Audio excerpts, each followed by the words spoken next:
Well, good afternoon. This is the first ever podcast that we're doing with the Masood Entrepreneurship Center, and we have an incredible guest today. Two. Two incredible guests today. I mean, Donovan's all right, but so we have the TEDx Society.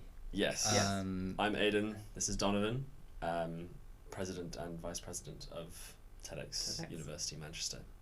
Yeah. So for y'all that don't know, do you want to tell us a bit more about TEDx before I talk about Masood? Just a small introduction of TEDx and what you guys do. Yeah, Sure. go for it. So TEDx is a society just like what you've seen online, these TED Talks. But it has a mission to bring ideas to places like our university's campus.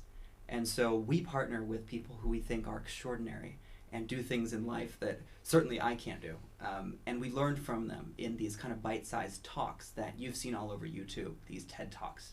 And generally that's what our mission is to do at the University of Manchester. And we were able to do in our event just this past year. Yeah, so we held a big event in November 2022. Yeah. Up in the Students' Union building. We had 7 speakers and 100 attendees, and it was all led by us and a team of volunteers and our committee. And it went really well. The talks are up on YouTube. You can watch them. The Masood Entrepreneurship Center was one of our main sponsors and partners. Thank you. And they were great. And it was an amazing event, and we're looking forward to handing over the baton for the next committee for the next academic year, which is the next big thing on our agenda, really. Definitely. Yeah, I attended the event and it was absolutely incredible. It was like really well done. It was organized so well. I think everyone had a great time. The speakers were great. Mm-hmm. I personally was taking notes the whole time Good. on my phone and took some nice pictures there. It was just a really good event. Thank you. But we're probably going to talk more about the event later on. But I hope so. yeah, well, I'm just going to introduce MEC, what we do, the Masood Entrepreneurship Center. So we are we're based in a business school, but we focus on creating. We're like a hub of the entrepreneurship at the university. So our vision is to build like an ecosystem on campus, and we do that through creating events. We do that through creating workshops.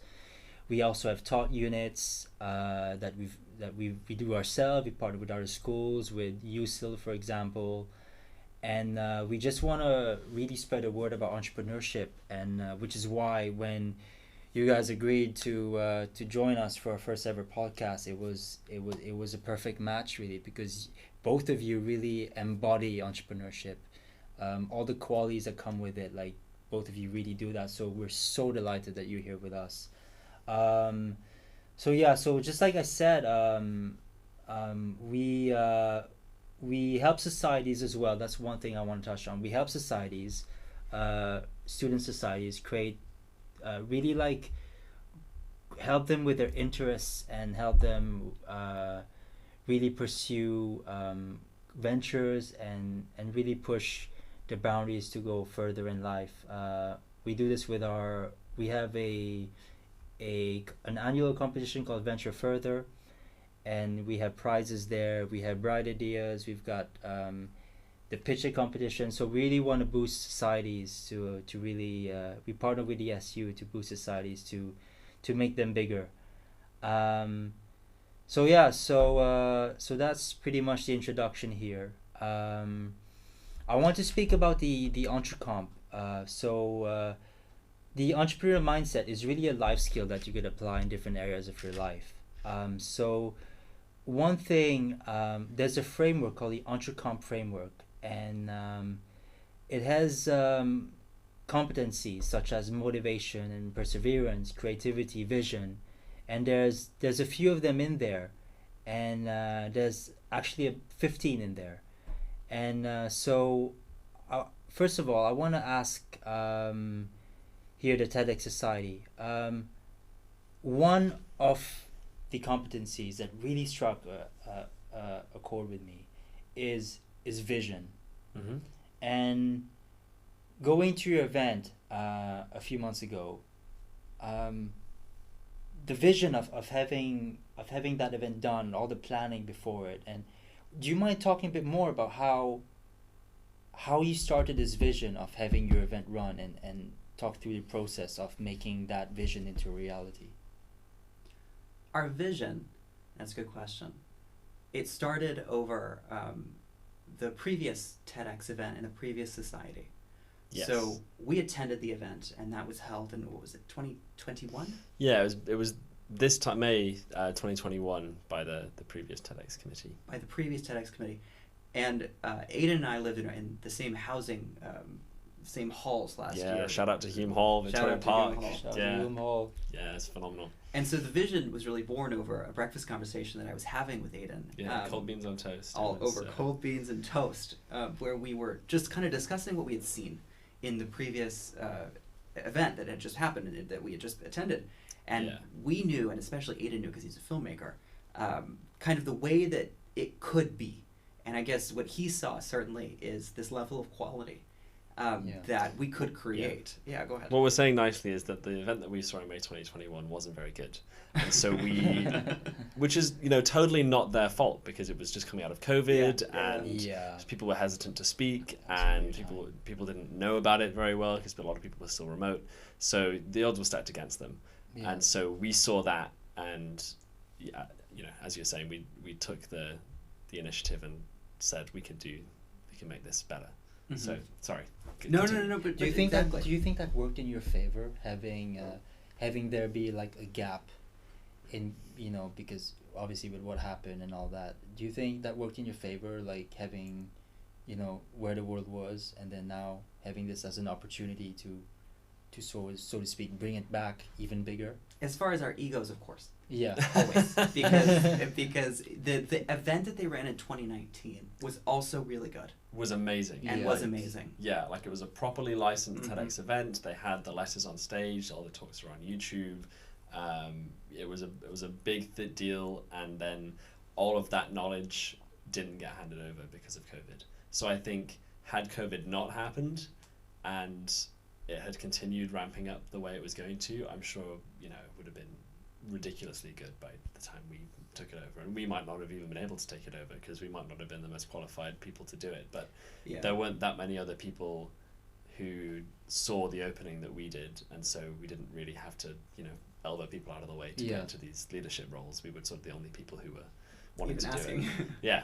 So it was sort of a right place, right time for us, and we saw the need to bring it back from basically nothing where it was.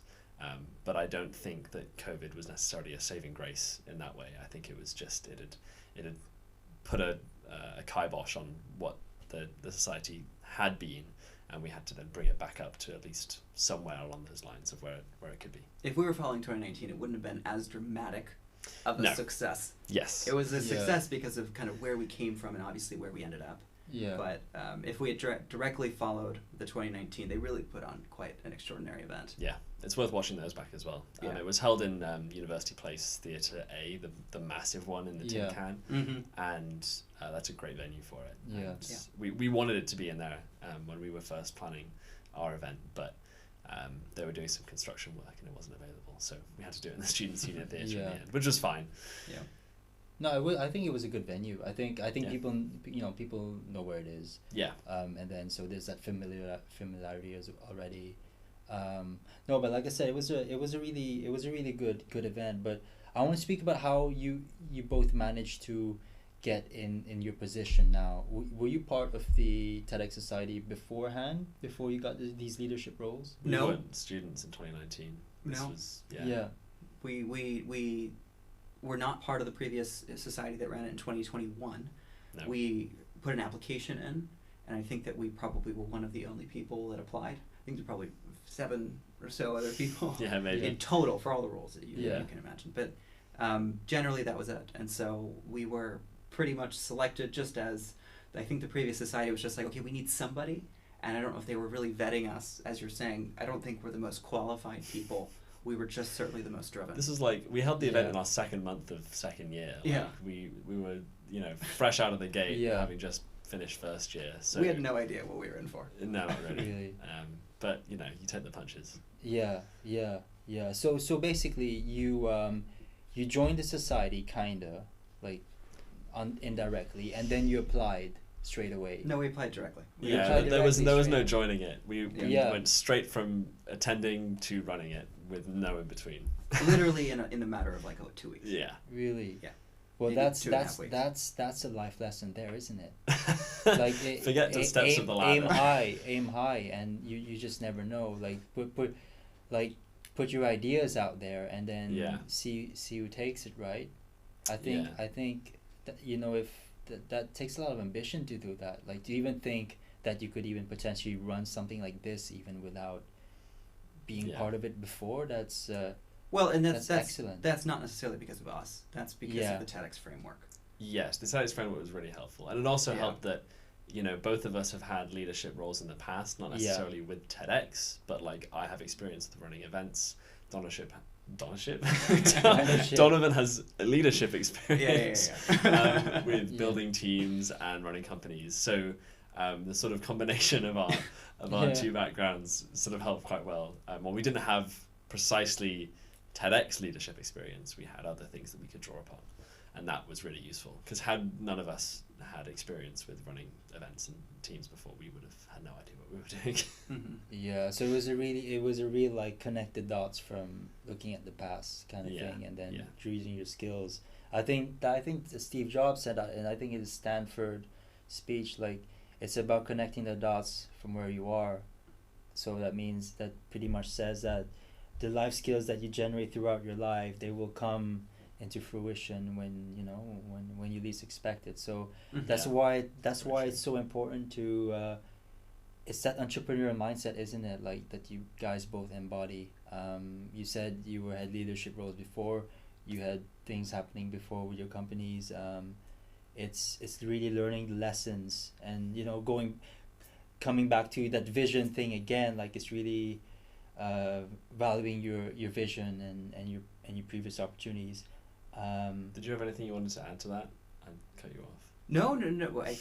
I was just kind of thinking that I don't know if it is entrepreneurial tendencies. I don't think we ever thought about it like that. I just think it's just the fact that we knew over the cold beans and toast that we could do it better. And maybe Yeah. that is driven, and maybe that's arrogant. But we did, together we knew that Yeah. if we worked together with our skill sets, we could, as you're saying, connect the dots and put something together that would, we didn't know what it was going to turn into, but we knew we were going to take a step up. We just didn't know how far that The step bar up was was low. going to be. Yeah. Yeah. The bar was low, so it wouldn't have been hard to make it better. But Yeah. we had lofty aspirations, and it also helps that I've got kind of like a filmmaking production background. Yeah. So a large part of the TEDx brand is making the videos and the talks available on YouTube, and producing them to a fairly high quality. And so we utilised different student groups to do that, from the Technical Theatre Society, MUTS, who did all the lighting and the staging, Yeah. to Fuse TV, who filmed it, and then we got it edited and then sent them off to TEDx for approval, and then eventually they ended up on the website. So that was a very core element of what needed to happen, and I think without someone on the team who had those skills and that background, it just wouldn't have happened. And that was the case in 2021. Those Mhm. talks never saw the light of day because they just weren't filmed in the first place, because they didn't have the budget. That's or a they didn't real have... shame. Yeah, and I mean, there were some great talks. And I know one of the people who spoke in the 2021 event, and she was quite disappointed that, she can't share that with people, because that was her one thing. And when you say to people, oh, I did a TEDx talk, First and thing you they're want to see is the first thing they say is, oh, Yeah. where can I see that on the YouTube Yeah. channel? And if for her to go, well, no, they're like, huh? So that was like, we had to make sure that it was filmed to a decent quality, and that it had to go on the TEDx YouTube channel, because people expect that as a very minimum. So Mhm. we wanted to make sure that we hit all of the groundwork For with sure. our event. Yeah, no, that's you spoke about hitting the groundwork and working with people a lot. Yeah. And with your filmmaking background, how was it like building the team? Once you had this vision to for how you wanted the event, like how did you come about to building your team of people to make this event go through? I'm assuming your team grew, right? It wasn't just both of you initially. The team 31. certainly grew. I think Yeah. by the time we were getting ready to hold the event, we were at 15, and then we had like 30 or 40 volunteers. Yeah. It took, plus all of the lighting and technical people, probably took like 60, 70 people to pull the event off. But the team grew slowly, as with most teams as they grow. It's usually person by person, because you're looking for skill set, and you're looking for an understanding of how that skill set melds into your current team and what you have, and certainly what you don't have. The problem with university societies is that it's done by election, which is excellent and democratic. Yeah. But it makes it difficult to decide on I don't want to say a scientific, but through interviews or more traditional means, how people are going to get along instead of just being individually elected. Yes. And with a project that was so involved, it was super important to make sure that the team not only was superstars individually, but we could be a superstar in, not to be cliche, but together, if that makes sense. So incrementally and slowly. Yeah. And I think, a lot of people jumped on the bandwagon right before the event was going to take place, because they were like, oh, it would be great if I put TEDx on my CV, and I've done that. But this was like, in the week leading up to the event, and they were just like, oh, how can I volunteer and get involved and put this on my CV, essentially. Whereas, way early doors, when we were planning the event in like June of the end of first year for us, it was a much more bare bones skeleton team, because the number of people who have the means and the want to put in all that extra work ahead of time during the summer is far fewer. So it speaks out to the people that we did get involved, who did help with that they were willing to put in the work and review the speaker drafts and help get all the logistics set up and get the sponsorship organized, way ahead of everybody else who then jumped on right before the event actually began. So we did have a decent core team who worked through the summer, and then a bunch of people jumped on at the end to just sort of help volunteer and make it happen at the end.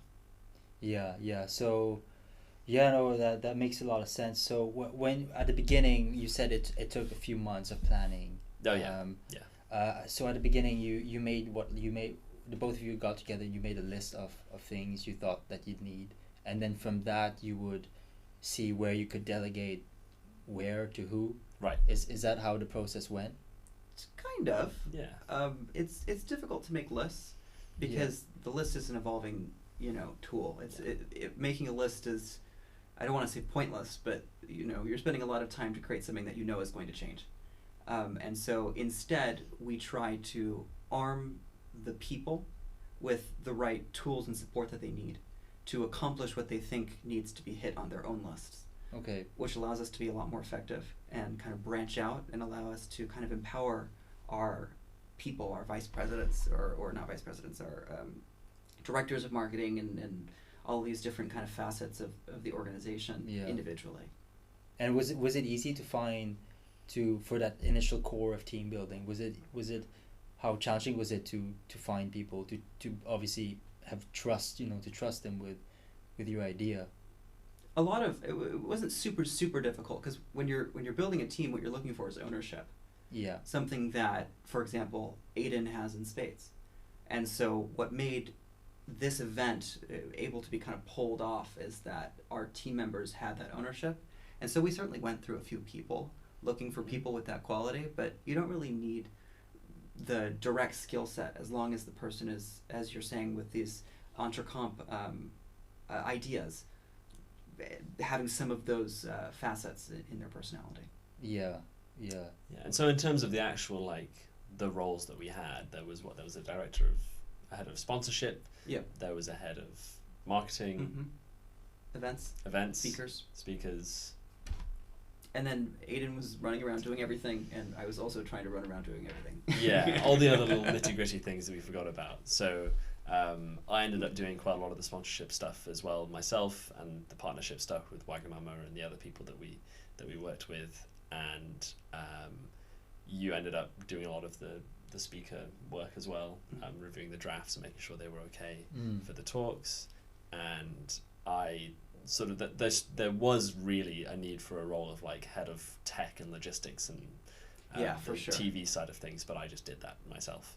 So in an ideal world, we would have had more people on the team who had those specific roles, but we did more than we really should have done, but it just needed to happen for it to all make it happen. So sometimes you just got to get your hands dirty. As CEO or whatever. Ourselves. President, vice president. Yeah, you just got to muck in and do it. Yeah, it sounds like there's a lot of value of having more than one skill. Like you guys both have skills in different things, and this really allowed you to step up your game and all these different things. So that's really good. How was it to get the speakers in? How did you manage to get them in? Was there a previous group that you were in touch with before, and how did that relationship go? Well, we had initially reached out to a number of speakers. And the good thing is we were not starting from scratch. And so when you say the TEDx name, there's a lot of bite that you get, for lack of better words. And so that certainly was helpful to us and made our experience a lot easier. But generally we created a list based on some criteria that we came up with as a team, and then kind of sorted through them from there. And we wanted to make sure that it hit an overarching theme, and it all was kind of building towards a greater purpose, which I thought was really important, because sometimes these TEDx events, you hear from A all the way to Z, and then back to A, and then Z, and then A, and it's difficult to kind of like, whoa, what just happened? What's the purpose of this altogether? And so we wanted to make sure that we curated a list of speakers that could be understood and profoundly experienced as a group instead of just individually. Yeah, so the theme of the event was sustainability, but also business development. And so we had people from, across that spectrum speaking about, sustainability is a super broad term, as is business development. So there's a lot of leeway for, some varieties within that. But those were the sort of general overarching things that people spoke about. So we had Sean Leek, who's a student here, speak about her work with natural capital and sustainability and rivers. And then we had someone like, Krish Patel or Olivia Conlon, who spoke about her work as like making her first $1 million business by the time she was 20, sort of thing. So there was, not everybody was speaking about the same topic, but it was still fell into this umbrella, and that's sort of what we were trying to do. So it wasn't just like a neuroscientist followed by a dancer followed by, completely different topics. Yeah, and this topic, did you guys choose that it was going to be that? Yeah. Any particular reason why you chose that one? Because he likes sustainability and I like business development. Oh, okay. He's studying finance, I'm studying geography, so it kind of fit with both of our interests and passions, and they are intrinsically linked. You can't, the Sustainable Development Goals, like the UN has put out, you need to develop businesses in the world sustainably, you have to do certain things, and so we tried to touch on those. And Jenny from AMBS, who was the host, touched on the Sustainable Development Goals in her sort of interim talks between speakers, and that sort of helped tie everything together. No, that's I guess that topic as well is very relevant, like in the next few years, obviously. So it's a great coincidence that you chose that, and you both, because sometimes from different backgrounds, it's hard to choose two things that would go together, but in this case, it seems like it did. Yeah, just made sense. Yeah, and it was a very important subject to talk about. So I think people really found it insightful and useful, and they thought about things that they might not have otherwise considered in their lives, and hopefully they took that on and implemented those changes into their lives after the event. Yeah. Now I want to speak about what the event personally, like what it meant to you. Is there any particular thing that you guys have learned from doing this event, from going through it now, a few months after you've done it? Are there a few things that stood out to you on what, I don't know, maybe you didn't think of before, or an overall lesson of what you learned about doing the event? I think it was a great example of making sure that you read all of the fine print. So TEDx is obviously a massive organization, Yes. and they have a lot of very detailed, stringent guidelines. And if you don't follow them all exactly, they will revoke your TEDx license and your ability to call it a TEDx event, and your ability to put it on their platform. So you've really got to follow those detailed lists carefully, and we did that as much as we could. And ultimately we didn't get it revoked, so I guess that was a big win. We succeeded. Didn't anger the TEDx gods. But there were, and that actually was an aid for the technical team, because generally they get quite ambiguous briefs from the people they work with. It was, stage it like this and have some blue lights or whatever, and just you know this better than we do, just do it. And they're like, well, I don't know. Whereas TEDx had a super detailed, like, this is where the lights need to be, this is what the hue needs to be, this is what the type of light is, this is how it should be angled, this is how it should be focused. Like, everything was exactly what they wanted it to be, and so there was no room for I don't know. It was like, this is exactly how it should look. Did someone from TEDx come in and No, I mean there are thousands of TEDx events every year, so they don't have the resources to send people out to ensure. Yeah. But they can tell, like, by watching the replays and getting audience feedback, whether you've done it right. So they know, they can tell. They were very lucky to have someone like you, that already has a background in that could interpret foreign language. Yes. Exactly. Well, I'm not a lighting guy really, so handing over those PDFs to the lighting people and saying, you know what this means, and then going, oh, brilliant, yeah, that's fantastic, that's really useful. I was like, great, because I can't interpret that at all. Yeah. So making sure that you have the right people with the right skill sets is super crucial, and we learned that, and that was, we learned that by doing it, and that was really useful. There were certain things like make sure that you don't have the logos on screen during the talk that we just didn't read, and made a mistake, and so we just had to blur those out during the talks. So there were a few things that we could have read, but there's so many different documents, there's so many different pages on the website that you have to look at. So it's a real lesson in making sure that you know exactly what is required from you. So that's one example. What was the question again? Lessons learned. Lessons learned. Anything else? How about for you? I think that lessons for me, certainly, that I've learned is in societies, especially university, when your people are underperforming, generally it's very easy to just say that it is the person's fault and that it is them in marketing, and I'm making examples, not anybody in our team, but it's the marketing person's fault, is the reason why marketing's not happening, etc. And I think certainly I've learned that no way it's your fault. It's the fault of management and the leadership if certain departments are not performing at the level you'd like to. And it's difficult because a lot of societies think that they can, use this excuse, and certainly I did, that I was going to find this perfect marketer who's going to just kill it and just post every 45 minutes and, find the right TikTok hashtag and all these things that I certainly don't understand. But it was a lesson in the fact that it is our responsibility to make sure that all of those things are performing. And if they're not, it's not something where we can just say, oh, it's their fault, or they're not good enough, or they're not skilled. Yeah. It's generally us who are responsible. Yeah. So really about taking ownership in the ins and outs of things. Yeah, that's crucial. Yeah, but that's actually one of the Entrecomp competencies, is coping with ambiguity, uncertainty, and risk. Yeah, and we had to deal with quite a lot of that. There was a lot of risk with the license. A lot of risk. A lot of not so much ambiguity, because they told us exactly what we were doing, but certainly with the speakers' talks, if they sent us a draft and it was well, this could be better, but I can't exactly put my finger on it.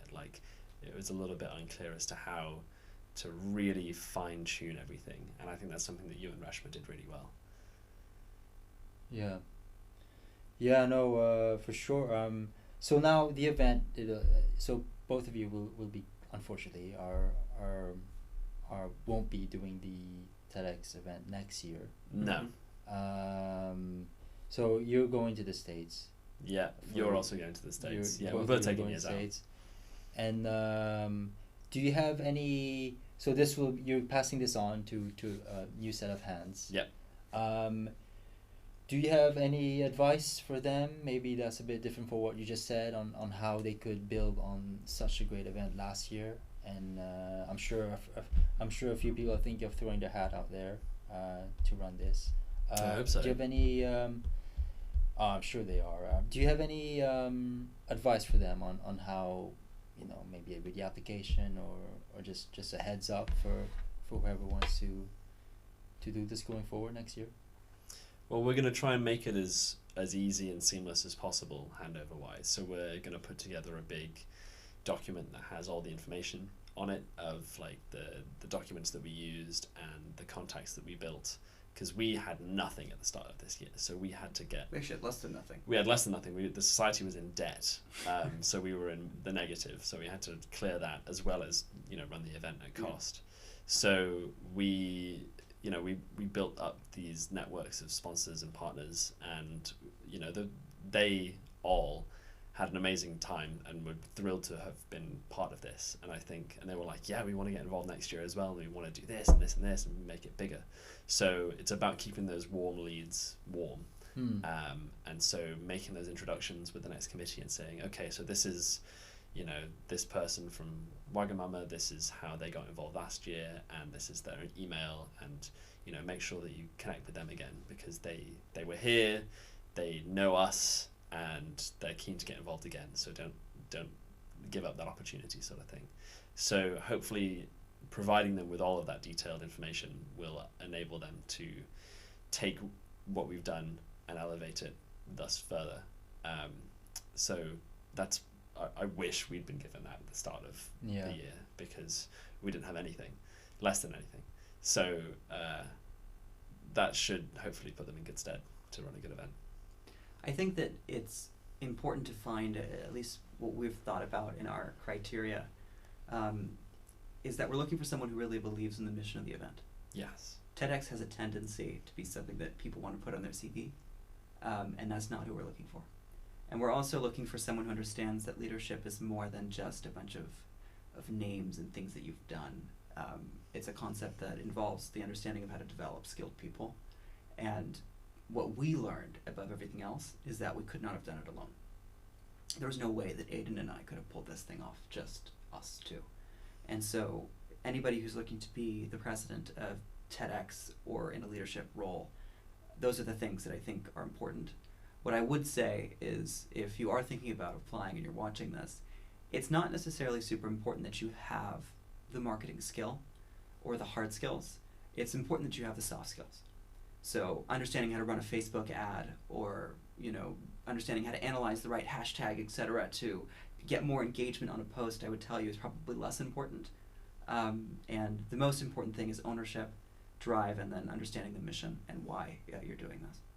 Yeah, we're looking for people who have a genuine passion to better the student community by hosting an event like this and making it really amazing and making it impactful for the attendees, and making sure that the speakers that they get are not their mates, but that are really great speakers. Exactly. So they need to have the wider vision, which is one of the 15 things, about what it could be, what it needs to be, and what it shouldn't be. And that's, we need to find someone or multiple people who have that.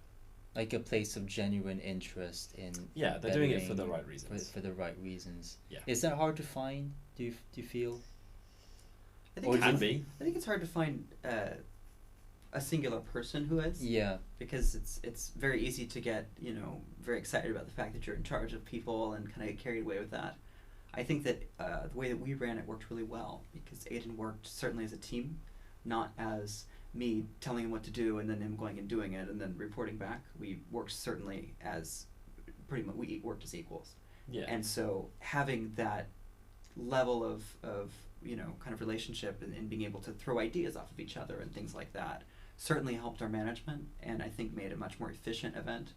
And I just think that one person would have to be a very experienced leader or manager to not get carried away with the fact that you are the president of TEDx, which people I feel like find more value in just the title than actually the work that goes into it. Yeah.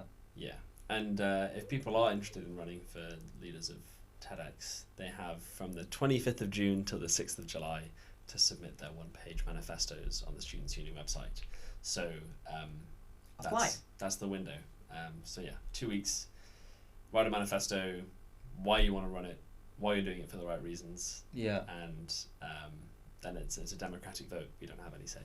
Well, there you go. I think you've given some really excellent advice for anyone who's thinking of applying for this. I think that they'll be getting a lot of value from what you've just said. But there's something I want to touch on before that I wanted to touch on at the beginning was your backgrounds. You briefly said that you were doing filmmaking. Yep. And you also mentioned that you had like companies before and you've got a background in business. Do you all want to speak a bit about how you got into what you're studying now and how you feel that your interest really drove you to become somewhat of an entrepreneur now, a budding entrepreneur, and growing as a person? Okay. Yeah, I wouldn't necessarily call myself an entrepreneur. I definitely don't have like a business mind, and I'm not studying finance and stuff like you have. So I very rarely am in this AMBS building. So I feel a little bit out of place here because I'm next door in the geography building doing humanities stuff.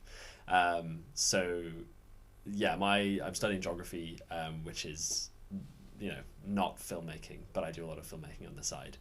And I also run Fuse TV, the student TV station, and the Filmmaking Society at the university. So I've got a lot of eggs in a lot of baskets. And geography is a really great subject because it's very broad.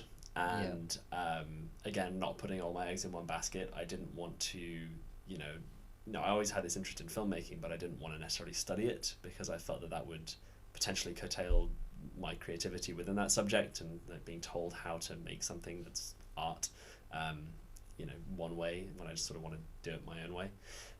So I didn't want to go to film school because I didn't want to, just be a film person. No one in the film industry asks you about your degree, so no one really cares what you've done. So it was studying geography was about getting a really broad understanding of the world, becoming a very worldly graduate.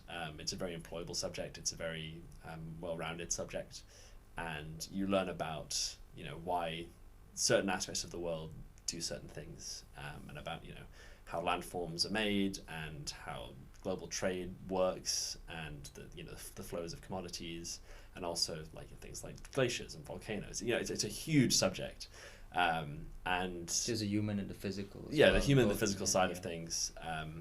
So it's a really interesting one, and I do have a passion for sustainability and the environment, and so learning about that and the ways in which that we as a species can fix the damage that we've done is super important. And I think there are certain elements of the stuff that I'm studying that I think should be like compulsory for all students, because it's such important stuff for the future of the world that it seems criminal that only a small group of just one subject learns about this thing. And the filmmaking side of things, that's just always been an interest of mine, and so that started like way before university. Yeah, I've been doing it since I was like 12, 13 sort of thing. So I've done some documentary stuff, I've done some narrative filmmaking, I've done a couple work on some feature films, and it's a really cool art form, and it's a great medium for expressing stories and making change happen on a really wide scale, because as a single person you can only tell so many people about a certain thing, but if you make a film that's then distributed very widely, you can make a massive ripple effect. And I think film and documentary is one of the best ways of doing that on a big scale. So think of like David Attenborough, for example. That's a merger of geography and film, and overnight he basically eliminated all single-use plastic in the UK. So the effect that they can have if you show people like this is what's happening and this is what you can do about it can be huge. And you can't take everybody to the Seychelles and see, look, this is climate change in action. This is how the seas are rising. You can't do that physically taking people there. So making a documentary about it or making a film about it is a hugely impactful way that you can make change. So I think merging the two is a great thing to do, and hopefully I can make some change about that. So yeah, how about you? Well, I mean, and to touch on what you said, you called yourself or mentioned that you're not an entrepreneur, and I certainly am in no place to define what the word entrepreneurship means, but I think that there's a misconception that it's someone who studies financial analytics or accounting or economics or business, and to me the best entrepreneurs come from, I don't know, geography, places that you wouldn't expect, is I guess what I'm saying. But I have been the managing director of a company in Los Angeles, where I'm from. You can hear from my accent. For about 3 years now, and so we teach kids how to play soccer. We teach about 500 to 600 kids a week how to play soccer in LA. We just branched out into Dallas, Texas, and are opening a location in Bakersfield, which is a small town north of LA. And so I do that full time in uni, kind of on LA time. And I also run a staffing company called K2G Management, which is my personal consultancy, which works with property management and real estate companies in and around the Colorado, Idaho, LA area as well. So that's generally what I do on a day-to-day basis, other than struggling to put on this TEDx event. Yeah, which was unpaid, by the way. No one made any money. You can't make any money from TEDx. Yeah. It's a non-profit. That's like one of its core ethoses. So that was time away from the work that we do with other things was dedicated to TEDx. So you've got to find someone, going back to the leadership thing, who's willing to put aside other commitments and just focus on making this thing as good as it can be. Which is difficult, because I come from a background where I'm used to, the people that work for the companies that I run are all paid, obviously. Yeah. And so when somebody's making thousands of dollars a year, they're certainly more motivated to help you than when you're working with volunteers. Yeah, and they've got a full-time degree to be doing, so they've got other things going on. Yeah. It sounds like you both have a lot of things going on, and just time for both of you, I'm sure, is super precious. How do you manage to balance all of this on top of doing a degree as well? Yeah, that's good question. Not much of a social life. Yeah. It kind of goes back and forth, but it really, especially you, because you've got to work with different time zones. Because we have an office in the Philippines now, and so MST, CST, EST, PST, Great Britain. Yeah. It was like we're working with like 5 or 6 time zones, but it's all about a Google Calendar. There's no secret, no secret here. It's just a Google Calendar. There's a thing you can press where it tells you a bunch of different time zones on the left hand side. Do that. But other than that, just put everything on your calendar so you know what you're doing. Yeah. Well, how did you manage to get all these things happening at such a young age? Do these come from just interests from back home that you've pursued more? Like how did you end up in such a situation? Kind of from interest. I'm unfortunately not a very good soccer player. Football, I guess in the UK, I'm pretty awful. But you spotted an opportunity there somewhere. Well, it's not my company. Yeah. I am just our MD. The company's been around for now 20 years. Yeah. So, I mean, it's all down to, again, what I was saying earlier is that you think that you need these hard skills to walk into a job, but you don't. And generally, the hardest thing to find for employers is soft skills. Yeah. And so people go into a job thinking that they need to complete, a doctorate degree or get an MBA or something before they can qualify for a job like that. And everything that I've learned in business as far as management, et cetera, has not come from my degree. It comes from real experience.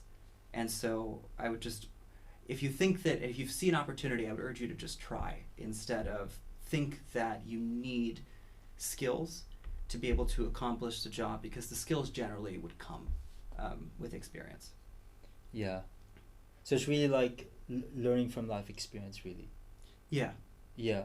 Yeah. Same with filmmaking. Like, you can study filmmaking, you can do film studies, and you can watch films and write essays about them, but if you want to get into the industry, the only real way of doing so is to get yourself on film sets, network with fellow filmmakers, be useful to people. Don't let people take advantage of you, but make people's lives easier so that they want you to be around, and then people are going to ask you to come back and do more, bigger, better projects. Yeah. And so it's really like learning by doing. Exactly. It's an industry that's built on networking, which is not everybody's cup of tea, but you just got to do it. Like, if you're just going to be making your own short films forever, like you can't make a living off that. So, and the funding pool from the BFI, etc., is getting increasingly dwindling. So you've just got to be able to make connections and get yourself on film sets, and that's the only way to get into the industry, really. Because you can get a film degree and you can, say you've got a qualification in it, but no one really asks about that. And the only valuable thing really about a film degree, other than learning how cameras work and whatever, but you can do that on YouTube, is about finding like-minded filmmakers who you're at school with, who then, together you could go off and make a film company, or you could, if someone gets an opportunity and they say, oh, I went to film school with this guy, you should invite him to this set, sort of thing. So it's all about networking, film school, really. And it's not the advice you expect, but the advice is just do it. It's just, and so you don't need to go to film school to do that. And I think that's a real misconception with a lot of people who are going into this thing. And I think the advice that I got when I was thinking about universities is that, I came from a fairly academic background, and the advice from people who were in the film industry anyway was like, oh, do an academic degree if you can. Like, if you can get a decent degree from a decent university like Manchester, like, definitely do that. Like, because the film industry is full of people who don't have those skills, and so going to film school would be a waste of that background. So definitely prioritizing that was a big bit of advice that I got. You both are so proactive. It's incredible. Got to get on that grind set. Was this something that you've slowly built as growing up, or how did that come about, being so proactive in spotting opportunities or seeing where there's a gap here, or seeing where you could learn to build the skill further, or when to network? Like, how does that mindset start for both of you? Like, where did it begin? I think you need to understand the opportunity you're given as a student. You have nothing to lose. You either are on a loan, or your parents gave you money, or there's something like that. So that's handled. Housing handled. Food generally handled. Yeah, you get a maintenance loan. Like, it's the nicest loan you're ever going to get in your life from the government is the maintenance loan. So, like, you'll never have another opportunity where everything is paid for. I mean, you're an adult. Do you get free housing and all these things for free? I did. Yeah, right. So do it now, is, I guess. Yeah, and it comes from, good examples. So, it's a lot of luck, I guess, in terms of, like, who your parents are, or who your parents know, or family friends who are just, shining lights in your life that you can look up to and say, wow, how did they do that? And, like, asking people, like, going up to, like, I don't know, your uncle or whoever who's in a big time role in some company or whatever, even if it's not like they're not doing a career that you want to do, but they're sort of in a position that is similar, or like, how did they work their way up to that? Just asking people, like, so how did you do that? Like, what was your journey? What was your steps? Who was your mentor? Like, what advice did you get? Because that can transcend, specific roles and just apply to any industry.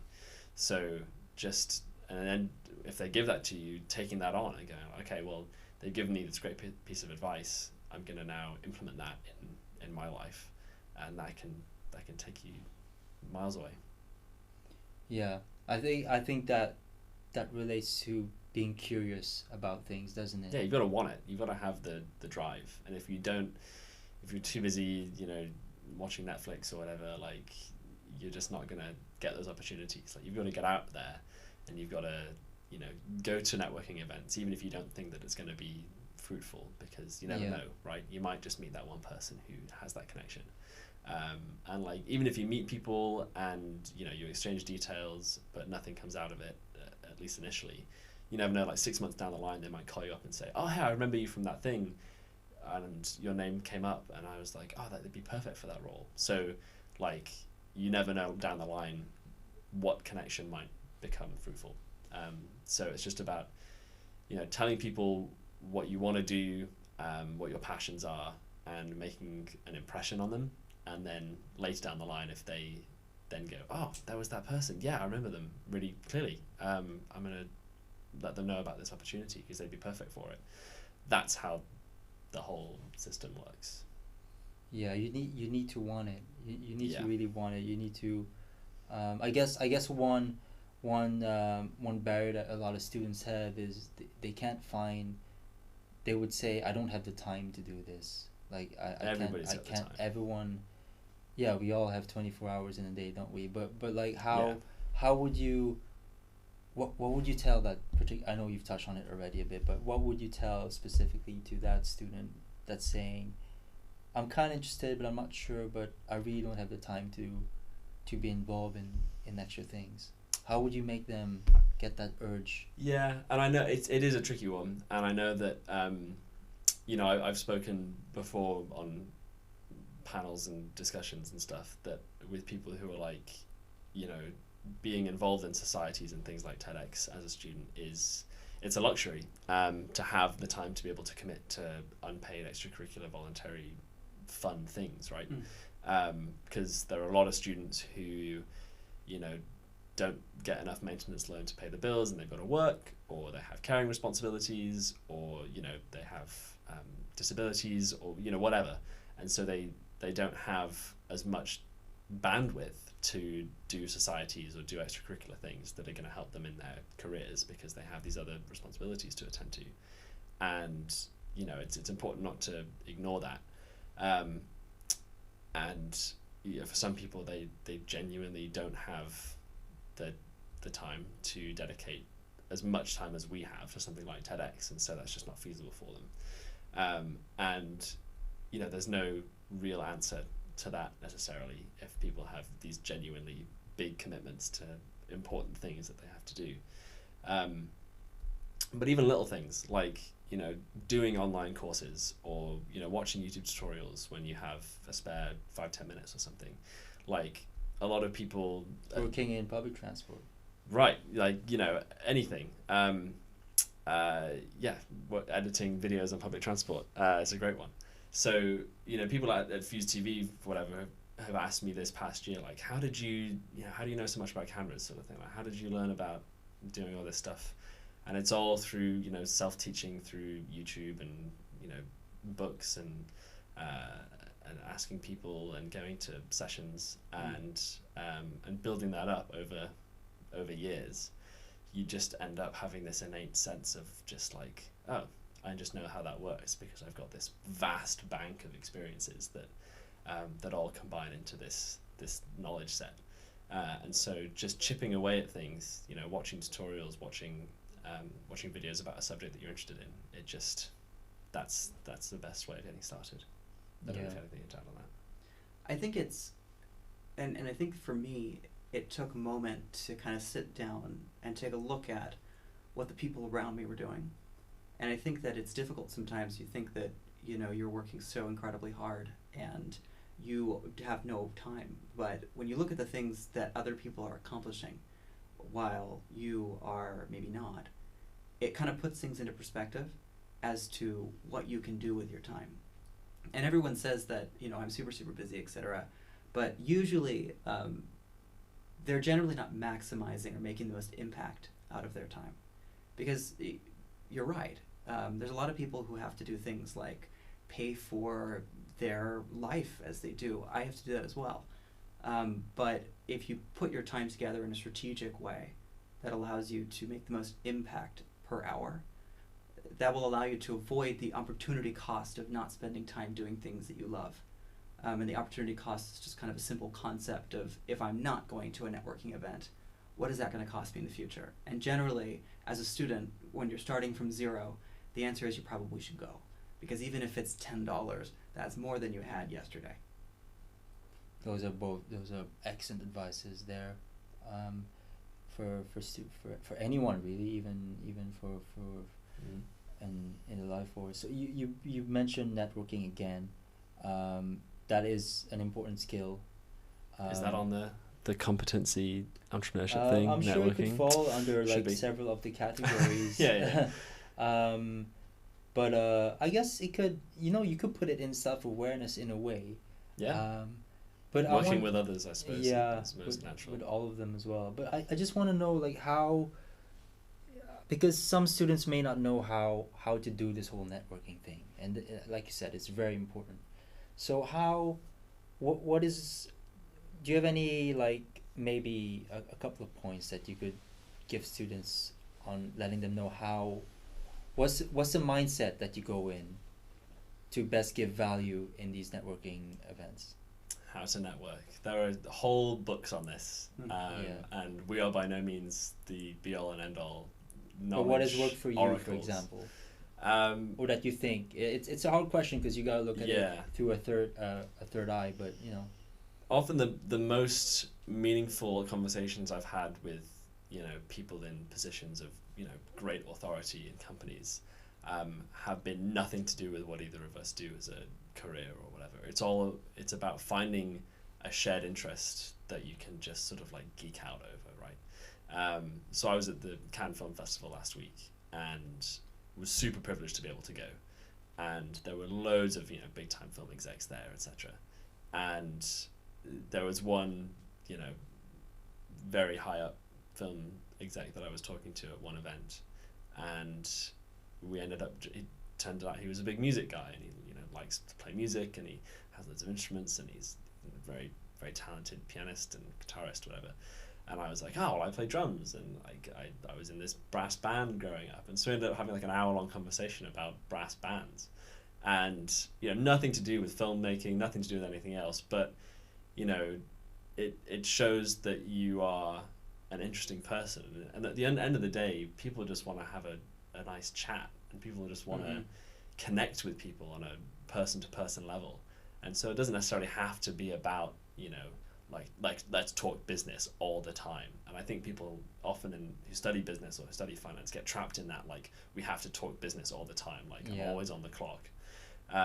But just like being a human being and having, everybody's got interests other than what their main career thing is, and trying to seek that out in people and making a genuine connection with someone is really important. And it's all about people remembering you and making an impact on them. And so if you, I haven't forgotten that conversation I had. I'm sure he hasn't. And we just had a great conversation, and that was the most important thing about that.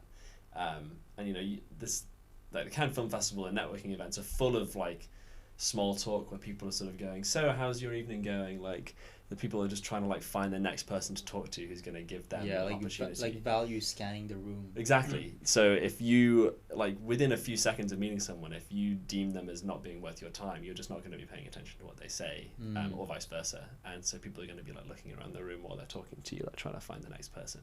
So if you can actually like be there, be present, be in the room with people, and connect with them about whatever shared interest you've got.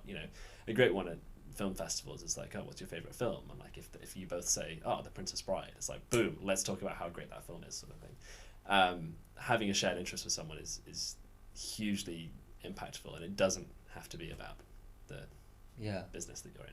Just being human and just connecting with people. Yeah, everybody's a human being, right? And they can be Tim Cook or Leonardo DiCaprio or whoeverybody, and just finding that shared path and that shared interest is what's going to enable you to like have a meaningful conversation with them. Yeah, no, I think that's really good advice. What's some networking advice? I think from all you've done? My biggest networking advice is to not segregate based on position. Yeah. I think people assume. Fantastic point. Like if you were to start networking at University of Manchester, you probably would not start with the chancellor. Not because you wouldn't want to, but because they might be unreachable.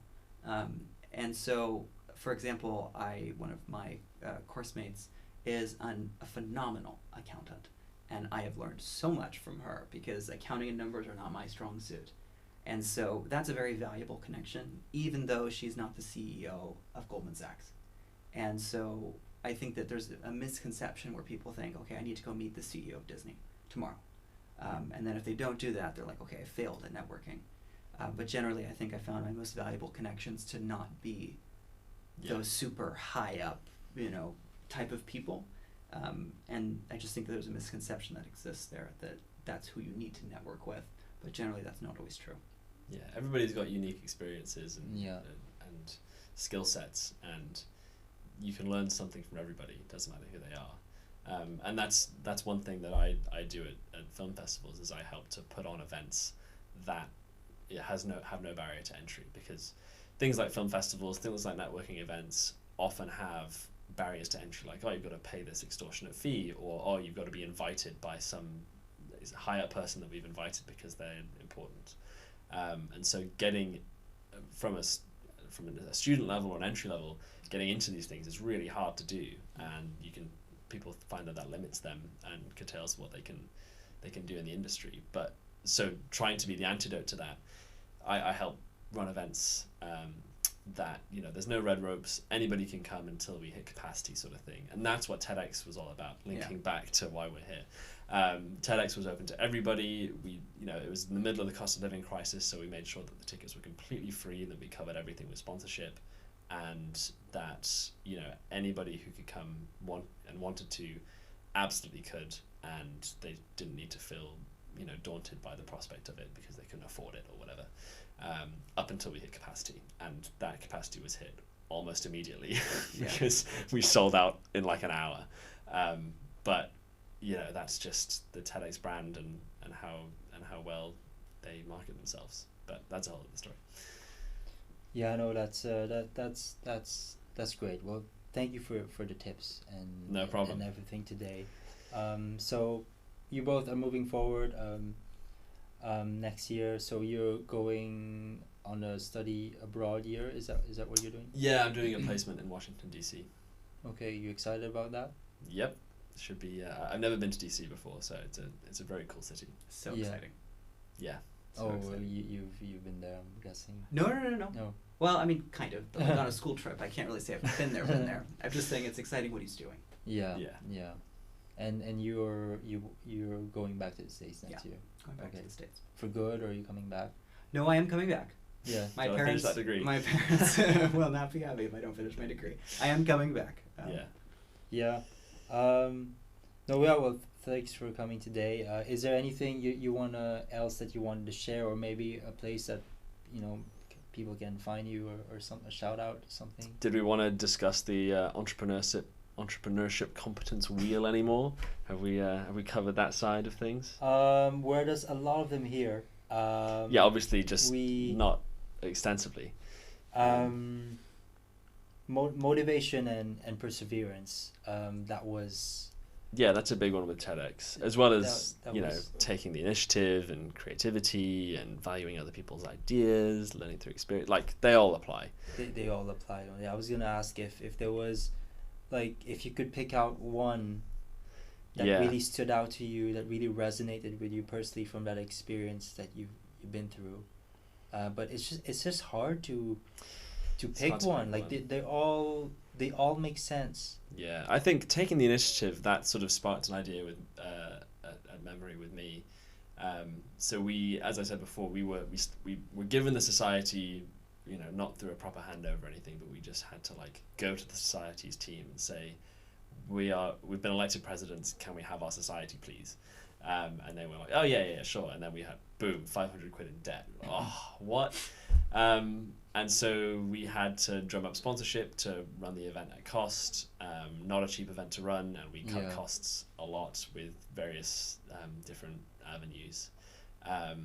And getting sponsorship, especially in the economic situation that we find ourselves in at the moment, is not easy, especially for a student-run small-time event. And we tried the cold call emails, we tried the cold call phone calls, and we're not really getting anything back. And we were like, oh, we got to do this somehow. And MEC stepped in last minute, and they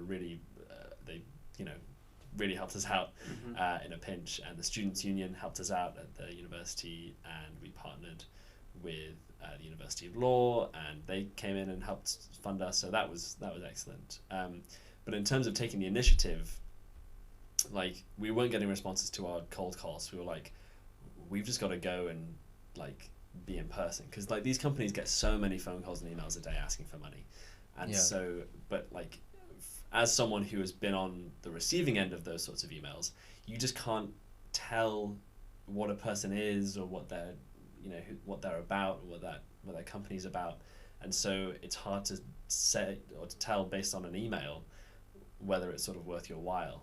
And so it's way more effective if you can just walk into somewhere and say, hey, can I have a meeting with someone? And so that's sort of what we did. So me and Shola, the head of sponsorship, I was like, right, Shola, we're just going to walk around Manchester. We're going to walk into businesses. We've got a printed out copy of the sponsorship deck. We've got business cards that say TEDx and our emails on them. Let's just see what happens. And so we spent basically a whole afternoon just walking around, spinning fields in the centre of Manchester, and walking into various businesses and shops and saying, hey, we're running this event at the university. We'd love it if you were to partner with us on this, or give us some funding, or something that we could arrange. And we picked businesses that were going to be that aligned with exactly. So we weren't going to get German doner kebab to sponsor it, right? So we walked into like Waterstones, and like, how could Waterstones get involved? Because it's all about education and learning. And we walked into Wagamama, and we said, hey, can we speak to the manager? And lovely guy called Michael came out and chatted with us for like an hour, and we were saying about the event, and I was like, I think what Wagamama's doing with your plant-based menu and your sustainable practices and your recyclable bags, whatever, really aligns with the sustainability aspect of what we're trying to do here, and I think it's a natural fit for us to work together. And he was like, well, we do all sorts of charitable things, and we partner with loads of organizations, and they couldn't give us cash money, but they said, we'd love to be a partner. You can put our logo on things, and we will come to your post-event networking session and just hand out loads of free food. And I was like, great. So we would never have gotten that opportunity to partner with them had we not just walked in and said, hey, can we speak to the manager? But that was huge, and that was a highlight of people's event. Was not necessarily the speakers and the amazing talks, but was the free Wagamama. And they came in with all these like completely plant-based foods, and people were like, are you sure this is like not meat? These like look like meat. I was like, nah, that's a plant-based steak. So it was amazing. It was very good. And it's and they should have brought more. They were like, we usually bring this amount of food and there's stuff left over, but it was gone in an instant. So next year they're going to bring even more if they partner with the event. And so building on those connections is really important. But the lesson learned from that is just take the initiative and don't be afraid to just like walk into a business and say, hey, let's chat, because people will reject emails and phone calls, and that's not necessarily the answer to that is not necessarily to take no as an answer. And you made a good point there of also finding when finding like partners and sponsorships, of finding people that makes sense, that has a common goal, and not just answering their questions for them, like why us? Why us? You have to answer that for them and say, this is what you're doing, this is what we're doing, this is how that links. You don't want them to have to do all the hard work. You want to make their lives as easy as they can be, so that they are more likely to give you the money or the food or whatever it is. So you got to treat sponsors nicely and make sure that they then want to sponsor again the next time. Well, hopefully they'll be a sponsor again next year. Hopefully. Is there anyone that stands out for you, Donovan? How about you, Donovan? Real quick before we finish. I was kind of looking through it. I think that the one that I was just thinking about quickly is coping with ambiguity, uncertainty, and risk. Which I think combines with working with others. Generally, I think that people who are on a team want to be on the winning team, of course. And there is kind of the responsibility of people in management or leadership positions to deal with all these ambiguity or ambiguous situations, and not make it seem like we're taking hits right and left. One of the things that we took a hit on is those foam letters that are in every TEDx stage. you would think that those things are like 50 pounds, maybe 100 pounds, because it's styrofoam. Those things, I originally got quoted at 900 pounds. Wow. For a couple of red letters, red and white letters. Yeah. And so when we were looking at our budget, we had, Yeah. you know, on the very high end said 350, 400. We were kind of shocked to get quoted at 900. It doesn't help that University of Manchester It's is a quite very a lot long. of a lot of letters. Yeah. Yeah. So But- TEDx Manchester doesn't have that issue because they have Yeah. quite so many letters. Now the universities are of Manchester with a lot of letters, but it's important to understand, I guess, I think where we went well is we didn't freak everybody out as we kind of took these hits right and left. The second thing is the license committee for TEDx requires that you contact them 2 months before, and we did 8 or 9 weeks before, but they were on vacation or whatever, and so it was like 2 days before the event before we officially got our license. And Yeah. people, our team powered on, and it was important for us to make sure that our internal nerves and our internal, you know, kind of being scared of kind of what's going on and facing the ambiguity was not reflected in the conversations that we had with our people, because it would have caused a problem with our management and teams. Yeah. Yeah. Keeping the high level stuff high level and letting everybody else just do their job. Yeah. Yeah. So there's an element of composure in there. So going back to the thing as well, self-awareness and just also a bit of empathy there as well, right? Like just making sure that everyone's not freaking out and that you're well grounded. Some stoic elements too. But yeah, no, that's great. So just wrapping up now. Where again could you remind where people could apply for being part of the committee next year? Yes. So if you want to get involved with TEDx next year, if you want to lead the society, 25th of June until the 6th of July is the window to submit your applications. There'll be more information on the TEDx UOM Instagram page, etc. So follow us on Instagram. That's sort of the main place where we post announcements and things. We do, membership to the society is free, so if you become a member, then you'll get the newsletters and stuff that we send out anyway. So that's worthwhile doing on the Students' Union website. And just stay posted. So once we've got the main leaders, the presidents of the society, democratically elected, then they will run the applications for the other committee roles, and they select who gets to be those. That's not a democratic process. If you don't want to be president but you do want to be like head of marketing or head of whatever, stay tuned, and that's up to the next presidents. But we'll be gone by then, flying high amongst the clouds. But you'll be coming back. So We'll be who back. knows? You know, we'll make sure that things are running smoothly. Like we're not going to completely leave the next committee on their own. We can be points of contact if they have any questions. Yeah. So we have the passion and the drive to make the TEDx Society as good as it can be, and as part of that, we want to be of assistance and help to the next committee. So we're not just going to leave them to it. We'll be around and helpful, hopefully, to them. Apply as soon as you can while they're here. The earlier you apply, the more of an easy handover that would be, I assume. Yeah, and any questions, just shoot a DM on the Instagram or an email, and we'll get to it hopefully before too long. Is there anything else you want to plug in, Donovan? Or No, I think that's all. Just make sure you apply. Yeah, that's the main thing. Well, we'd love to have you both back. Maybe once you come back from the States, and then maybe we could do a part 2 of what you've learned over there. And I mean, it'd be great to do that with next year's presidents of the society and see, and sort of we can interview them and they can interview us and sort of see what they happened. That's something we can definitely plan, and we'd love to have you come back again.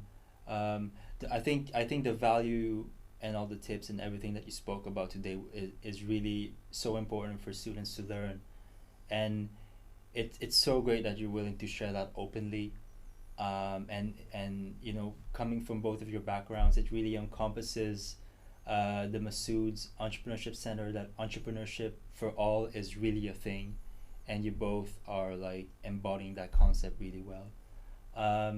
So in terms of the Masood Entrepreneurship Center. We do drop-ins every Friday if you have any business ideas that you want to have advice on.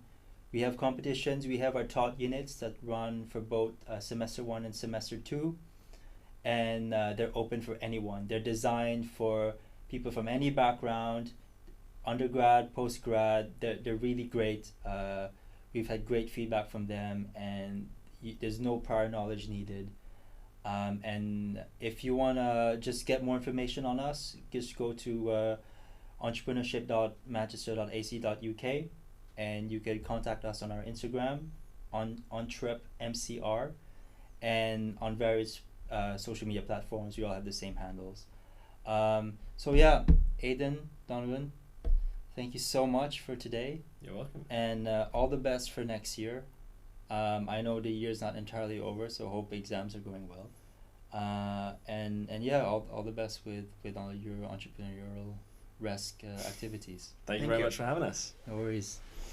Amazing.